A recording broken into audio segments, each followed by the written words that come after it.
नमस्कार दोस्तों। कल्पना कीजिए कि एक दिन आप अचानक पूछ बैठे, यह पूरा यूनिवर्स आया कहाँ से? क्या यह सचमुच नथिंग से उत्पन्न हुआ या इसके पीछे कोई और गहरी रियलिटी है?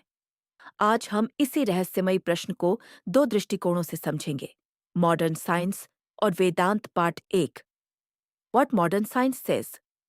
मॉडर्न साइंस के अनुसार लगभग 13.8 बिलियन ईयर्स अगो हमारा यूनिवर्स एक अत्यंत हॉट और डेंस अवस्था में था। इस घटना को हम बिग बैंग कहते हैं। लेकिन यहाँ एक महत्वपूर्ण बात है। बिग बैंग थ्योरी यह नहीं बताती कि यूनिवर्स क्यों बना। ये केवल बताती है कि यूनिवर्स का एक्सपेंशन कैसे शुरू हुआ। अब कुछ फिजिसिस्ट्स यह प्रस्ताव रखते हैं कि यूनिवर्स शायद क्वांटम वैक्यूम से उत्पन्न हुआ हो। लेकिन क्वांटम वैक्यूम का अर्थ एब्सोल्यूट नथिंग नहीं है। क्वांटम फिजिक्स के अनुसार वैक्यूम में भी क्वांटम फील्ड्स होते हैं, एनर्जी फ्लक्चुएशंस होती है, वर्चुअल पार्टिकल्स उत्पन्न और विलीन होते रहते हैं।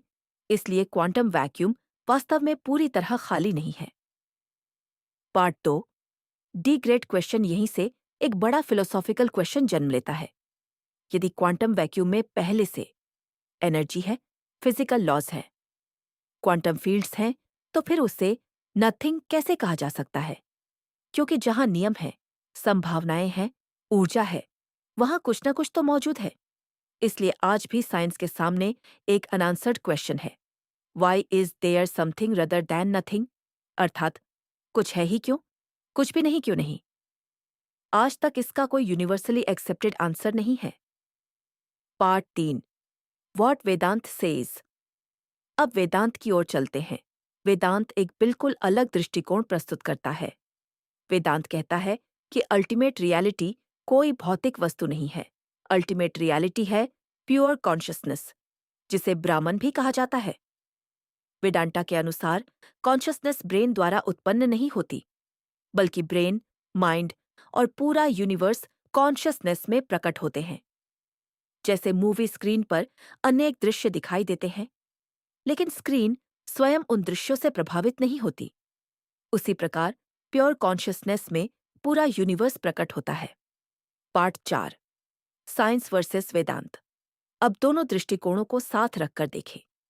साइंस कहती है हम अभी यूनिवर्स के अंतिम कारण को नहीं जानते। वेदांत कहता है अल्टीमेट कॉज ही कॉन्शियसनेस है। साइंस सामान्यतः मैटर से कॉन्शियसनेस को समझने का प्रयास करती है। वेदांत कॉन्शियसनेस से मैटर को समझने का प्रयास करता है। दोनों सत्य की खोज कर रहे हैं, लेकिन दोनों की स्टार्टिंग पॉइंट अलग है। पार्ट 5। A deep reflection. अब एक रोचक विचार। मान लीजिए कि कोई व्यक्ति कहे अल्टीमेट रियलिटी इज नथिंग। लेकिन प्रश्न उठता है, उस नथिंग को जान कौन रहा है? यदि नथिंग का अनुभव हो रहा है, तो अनुभव करने वाला कौन है? वेदांत इसी पॉइंट पर कहता है कि हर अनुभव के पीछे एक विटनेस कॉन्शियसनेस उपस्थित है। वही सबसे मूल रियलिटी हो सकती है। कंक्लूजन तो क्या यूनिवर्स नथिंग से आया? मॉडर्न साइंस अभी इस प्रश्न का अंतिम उत्तर नहीं दे पाई है। और वेदांत कहता है कि अंतिम सत्य शून्यता नहीं, बल्कि प्योर कॉन्शियसनेस है।